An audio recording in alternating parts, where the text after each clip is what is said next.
ইশতেহার প্রকাশ হচ্ছে। Amit Mitra, Derek O'Brien, Chandrima Bhattacharya সাংবাদিক বৈঠকে। ইশতেহার 2024 তৃণমূলের ইশতেহার। এর আগে বিজেপি কেন্দ্রীয়ভাবে ইশতেহার প্রকাশ করেছে, তা নিয়ে তৃণমূল বারবার আক্রমণ করেছে। আর এবার তৃণমূলের ইশতেহার। Good afternoon,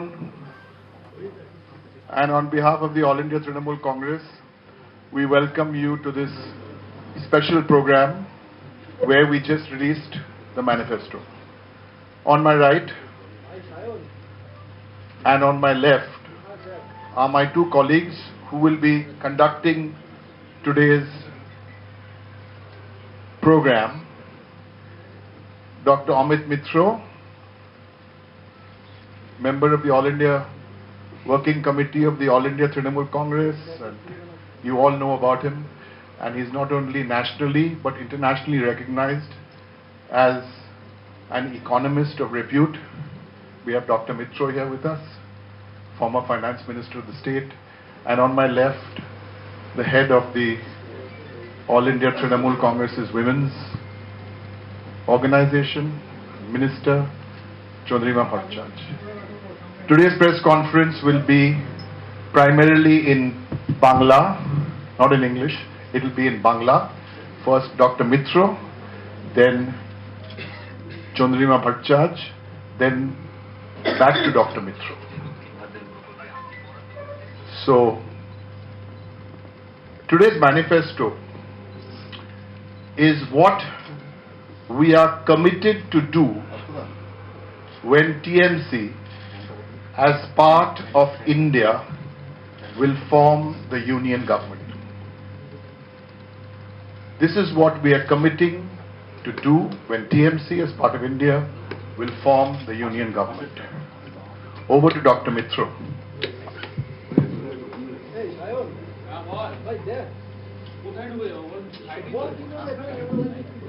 যে কথাটি ইংরেজিতে আমাদের পার্লামেন্টের member, leader of the Rajya Sabha Derek O'Brien বলেছেন, সেটাকে আমি বাংলায় বলি। প্রথমে, তৃণমূল কংগ্রেস ইন্ডিয়া জোটের সঙ্গে কেন্দ্রীয় সরকার গঠন করা মাত্রই এই সব প্রতিশ্রুতিগুলি পূরণে প্রতিজ্ঞাবদ্ধ থাকবে। তৃণমূল কংগ্রেস ইন্ডিয়া জোটের সঙ্গে কেন্দ্রীয় সরকার গঠন করা মাত্রই এই সব প্রতিশ্রুতিগুলি পূরণে প্রতিজ্ঞাবদ্ধ থাকবে। এই ম্যানিফেস্টো বা ইশতেহারের এই হচ্ছে তার ফান্ডামেন্টাল বেডরক। এবারে আমি আসছি,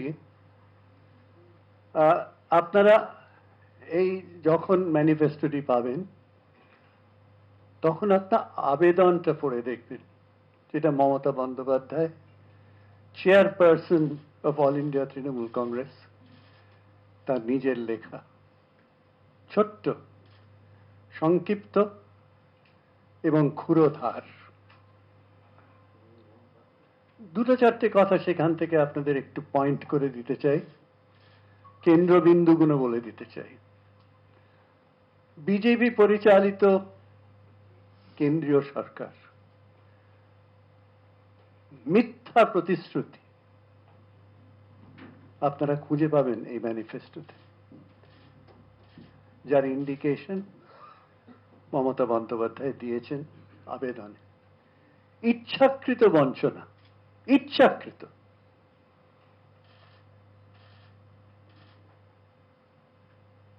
তার সঙ্গে আপনারা পাবেন এমন একটি মনোভাব যা শুধু মানুষকে অসম্মান করার মনোভাব খুঁজে পাবেন আপনারা এই আবেদনে। খুঁজে পাবেন কিভাবে এই বিজেপি পরিচালিত কেন্দ্রীয় সরকার মানুষের অন্ন, বস্ত্র, বাসস্থান, যেগুলো মৌলিক অধিকার, সে কোট করছি। আমি দৃঢ় সংকল্প করছি যে বাংলা ও দেশের স্বার্থ বিরোধী অপশক্তিকে দমন করব। সেহেতু এই ম্যানিফেস্টো তৈরি হয়েছে মমতা বন্দ্যোপাধ্যায়ের পথ প্রদর্শক চিন্তার মাধ্যমে, দূরদর্শিতার প্রতিফলিত এই ইস্তেহার। এবারে আমরা আসছি সোজা দিদির শপথ। 10টি বক্তব্য দিদি শপথ করে আপনাদের সামনে রাখছেন এই ইস্তাহারের মাধ্যমে। প্রথম, বর্ধিত আয় শ্রমিকের সহায়। দিদির শপথ, বর্ধিত আয় শ্রমিকের সহায়। সমস্ত জব কার্ড হোল্ডারদের 100 দিনের গ্যারেন্টিযুক্ত কাজ প্রদান করা হবে এবং সমস্ত শ্রমিকরা দেশ জুড়ে দৈনিক 400 টাকা বর্ধিত ন্যূনতম মজুরি পাবেন। দিদির শপথের নাম্বার 1। এবারে দিদির শপথ 2, দেশ জুড়ে বাড়ি হবে সবারই। দেশের সকল দরিদ্র পরিবারের জন্য আবাসন নিশ্চিত করা হবে। প্রত্যেককে নিরাপদ ও পাকা বাড়ি প্রদান করা হবে। দিদির শপথ 3। জ্বালানির জ্বালা কমবে, দেশের জ্বালা ঘুচবে। প্রত্যেক বিপিএল পরিবারকে বছরে বিনামূল্যে 10টি সিলিন্ডার দেওয়া হবে। বিনামূল্যে 10টি সিলিন্ডার দেওয়া হবে, যাতে তারা পরিশ্রুত রান্নার জ্বালানি পেতে পারে। এর মাধ্যমে পরিষেবা, এনভায়রনমেন্ট বান্ধব রন্ধন প্রক্রিয়া ব্যবহারের অভ্যাস বাড়ানো হবে। ভুলে যাবেন না, এর মধ্যে পরিবেশ বান্ধব, যে সম্বন্ধে পরে আমরা আলোচনা করতে পারি, রয়েছে। এবারে দিদির শপথ 4 নম্বর। অনেক হয়েছে শাসন, এবার দুয়ারে রেশন। প্রতি মাসে প্রত্যেক রেশন কার্ড হোল্ডারকে 5 কেজি বিনামূল্যে রেশন, চাল, গম, শস্য প্রদান করা হবে।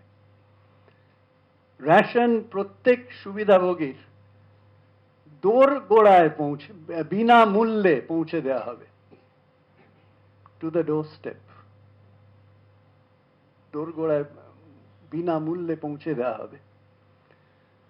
দিদির শপথ 5। আমাদের অঙ্গীকার,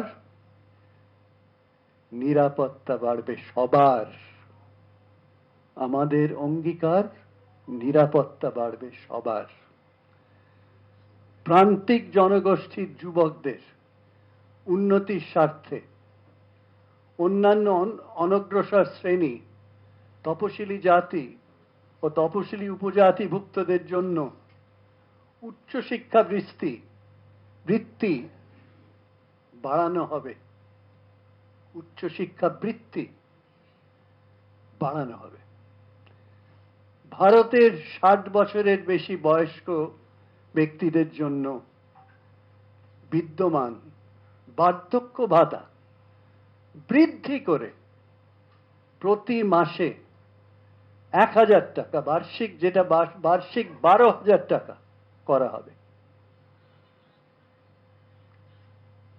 দিদির শপথ 6 নম্বর। বর্ধিত আয় নিশ্চিত, এবার ফুটবে হাসি অন্নদাতার। স্বামীনাথন কমিশনের সুপারিশ অনুসারে ভারতের কৃষকদের জন্য ন্যূনতম সহায়ক মূল্য প্রদানের আইনগত গ্যারান্টি দেয়া হবে, যা সমস্ত ফসলের উৎপাদনের গড় খরচের চেয়ে কমপক্ষে 50% বেশি ধার্য করা হবে। স্বামীনাথন কমিশনের এইটা ছিল মূলে, যেটাকে দিদির শপথে উনি তুলে ধরলেন। এবারে দিদির শপথ 7 নম্বর। স্বল্প মূল্যে পেট্রোপণ্য ভারতবর্ষে সকলে ধন্য। স্বল্প মূল্যে পেট্রোপণ্য ভারতবর্ষে সকলে ধন্য। পেট্রোল, ডিজেল এবং এলপিজি সিলিন্ডারের দাম সাশ্রয়ী মূল্যে সীমাবদ্ধ করা হবে। দামের ওঠানামার পরিচালনা করার জন্য, প্রাইস ফ্লাকচুয়েশন ওঠানামা করার জন্য প্রাইস স্টেবিলাইজেশন ফান্ড তৈরি করা হবে। দিদির শপথ 8 নম্বর। নিশ্চিন্ত ভবিষ্যৎ অর্জন, যুবশক্তির গর্জন। নিশ্চিত ভবিষ্যৎ অর্জন, যুবশক্তির গর্জন। 25 বছর পর্যন্ত সকল স্নাতক ও ডিপ্লোমা হোল্ডারকে তাদের দক্ষতা ও কর্মসংস্থান বাড়াতে 1 বছরের শিক্ষানবিশ প্রতিশিক্ষণ প্রদান করা হবে। শিক্ষানবিশদের অর্থনৈতিকভাবে নিজেদের সহায়তা করার জন্য একটি মাসিক বৃত্তি প্রদান করা হবে। উচ্চশিক্ষা গ্রহণকারী শিক্ষার্থীদের 10 লাখ টাকা পর্যন্ত স্টুডেন্ট ক্রেডিট কার্ড প্রদান করা হবে। স্টুডেন্ট ক্রেডিট কার্ড 10 লক্ষ টাকা। এবারে দিদির শপথ 9 নম্বর। স্বচ্ছ আইন, স্বাধীন ভারত। ধোঁয়াশাযুক্ত সিটিজেন্স অ্যামেন্ডমেন্ট অ্যাক্ট সিএএ বিলুপ্ত করা হবে। সোজা কথা, বিলুপ্ত করা হবে। এবং national register of citizens NRC বন্ধ করা হবে। স্পষ্ট। ইউনিফর্ম সিভিল কোড ভারত জুড়ে প্রয়োগ করা হবে না। স্পষ্ট। এবারে দিদির শপথ 10 নম্বর। এগিয়ে বাংলা, এগোবে ভারত। বাংলার কন্যাশ্রী প্রকল্পের সঙ্গে সামঞ্জস্য রেখে 13 থেকে 18 বছর বয়সী মেয়েদের শিক্ষার জন্য বার্ষিক 1000 টাকা এবং এককালীন 25,000 টাকা অনুদান দেয়া হবে। বাংলার লক্ষ্মীর ভান্ডার প্রকল্পের সঙ্গে সামঞ্জস্য রেখে সমস্ত মহিলাকে মাসিক আর্থিক সহায়তা দেয়া হবে। আয়ুষ্মান ভারত স্বাস্থ্য বীমাটির বদলে একটি উন্নততর স্বাস্থ্য সাথী বীমা, স্বাস্থ্য সাথী বীমা চালু করা হবে, যা 10 লক্ষ টাকার বীমার সুবিধা প্রদান করবে, যা 10 লক্ষ টাকার বীমার সুবিধা প্রদান করবে। এই হলো দিদির 10টি শপথ, যে এই ম্যানিফেস্টো বা ইস্তাহার যে আপনাদের সামনে রাখা হয়েছে তার মূলে রয়েছে। ধন্যবাদ।